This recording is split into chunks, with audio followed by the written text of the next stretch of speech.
నమస్కారం సుశీల గారు. నమస్కారం. అమ్మ, మీరు ఎన్టీ రామారావు గారి సినిమాలు, ఎందుకంటే మా చిన్నప్పుడు చాలా సినిమాలు చూసేవాడు. అందులో పితామహుడు అంటే అవును, బంగారు మనిషి. ఆయన అలాంటి మనిషి ఏమో కొన్ని కాలాల తర్వాత పుట్టచ్చు. ఈ కాలానికి మాకు ఒక రామావతారంలాగా వచ్చారు. అయితే రాముడు కృష్ణుడు అన్నీ వేశారు, కానీ కృష్ణుడు ఎవరు? నాగేశ్వరరావు గారు. జనాలు అవును, మనం చెప్తున్నప్పుడు అంత బాగా చెప్పాలి. నేను అనుభవించింది నేను చెప్తున్నా. ఆయన వాళ్ళ మీద నాకు ఉండే అభిమానంతో రామారావు గారు గోల్డెన్ మనసు అండి, మెత్తటి మనసు. నాది డోలక్ సత్యం గారు అని టీవీ రాజుగారు వారికి సొంతంగా ఎప్పుడు వాళ్ళ కంపెనీలో ఉంటారు, మ్యూజిక్ డైరెక్టర్ డోలక్ సత్యం గారు. టీవీ రాజు గారు ఆయన దగ్గర డోలక్ వాయించేవాడు సత్యం గారని. ఆయన నన్ను పరిచయం చేశారండి మన ఆయన ఎన్టీఆర్ కంపెనీకి 53లో. పిచ్చి పొల్లయ్య సినిమా. పిచ్చి పుల్లయ్య అదే అంతే నన్ను ఇంట్రడ్యూస్ చేసిన తర్వాత వాళ్ళు ఇష్టం ఎన్ని పాటలని ఊహలు గుసగుసలు అడదాకా పాడేశాం కదా. అంటే నేను మళ్ళీ అంతకుముందే అది పెండ్యాల నాగేశ్వరరావు గారి దగ్గర నేను 52లోనే స్టార్ట్ చేశాను. ఇది కొంచెం 1 year కొంచెం పట్టింది రామారావు గారి దగ్గరికి వెళ్ళడానికి. అంటే వారి ఇంట్లో రిహార్సల్స్కి దానికి వెళ్ళేవాళ్ళం. ఇంకా బసవ తారకమ్మ గారు మహా ఇల్లాలండి ఆవిడ. అంటే చెప్పుకోవడం కాదు, అది నిజంగా మనస్ఫూర్తిగా నేను చెప్తున్నానండి. మరి మిగతా అందరికీ ఆవిడ ఒక మాట మాట్లాడరు, ఎప్పుడు నవ్వుతారు.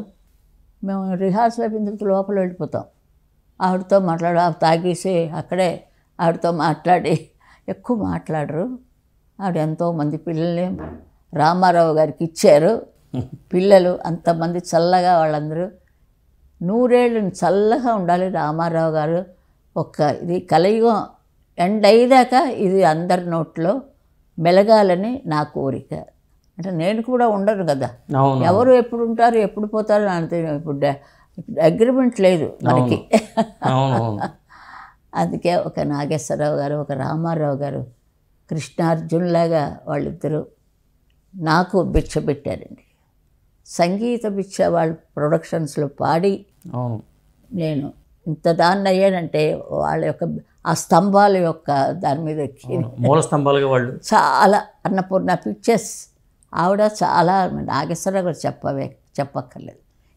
ఇద్దరేనండి. మన ఇల్లు పావనం చేశారు రామారావు గారు. అప్పుడు నాకు కొంచెం అదే మా వారు ఇదవడం నుంచి ఇంటికే వచ్చేసారు. ఇంటికి చక్కగా మఠం వేసుకొని కూర్చొని మా అని చెప్పి నన్ను ఓదార్చి ఒక అరగంట గంటున్నారు. ఇక్కడ ఆ సోఫాలో కూర్చొని మఠం వేసుకొని కూర్చున్నారు. అప్పటికే తెలుగుదేశం ఆ బట్టలు ఉన్నాయి, తెలుగుదేశం అప్పటికే ఆయన ముఖ్యమంత్రి అయిపోయి ఉంటారు. అలాగే అనుకుంటాను. అంతకుముందు ఏంటంటే ఏదో వచ్చిందండి, కరువు కాటకాలు లాంటివేవో. అది ఉప్పిన తుఫాన్ వచ్చిందండి. తుఫాన్ ఉప్పిన అవి అందరూ ఏకం.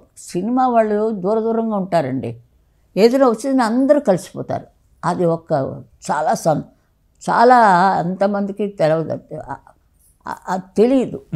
ఎందుకంటే నేను ఇన్ని భాషల్లో పాడడం నుంచి కొంచెం అది కూడా వస్తుంటుంది. తమిళ అలాంటివి ఏదో వస్తుంటుంది. అప్పుడు రామారావు గారు నాకు కబురు పెట్టించారు. ఇక్కడి నుంచి అయింది, నన్ను ఓదార్చారు. అంతకుముందు ఇది ఆయన మామూలుగా షూటింగ్ చేస్తున్నప్పుడు అప్పుడు ఒక 2 బస్సులు ఆఫీస్ నుంచి ఇద్దరు నేను కూడా వెళ్ళాను. కళాకారులు అందరం తీసుకెళ్ళారు. అవునండి. ఆర్టిస్టులు, లేడీస్ ఆర్టిస్టులు, అమ్మ బాబోయ్ సూర్యకాంత్ అమ్మగారు నా ఫేవరెట్ ఆర్టిస్ట్ ఆవిడ. అదే గుడ్డమ్మ కథ అలా వెళ్ళిందంటేనండి ఆవిడదేనండి.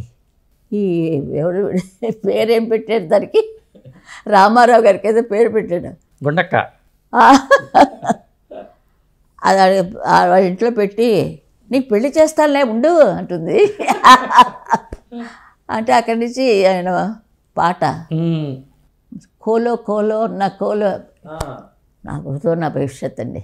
ఆ పాట నిజంగా దానికి తగినట్టుగా సావిత్రి గారు మూతులు తిప్పుకుంటూ సౌండ్ నేను ఉన్నాలండి. అది అంత బాగా అది అత్తుకుపోయేటట్టండి. గుండమ్మ కథ 1000 సార్లు చూసినా మాకు నమ్ములు వస్తాయి.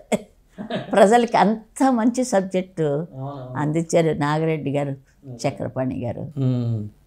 అతను ఆ తర్వాత అంటే నాకు అన్నీ కొంచెం జ్ఞాపకం చేసుకుంటుండాలి. నాకు చాలా వయసు అయిపోయింది కదా. ఒక మంచితనం అంటే నాకేమి రాయడాలు గీయడాలు అవేమి రావు, చదువు రాదు.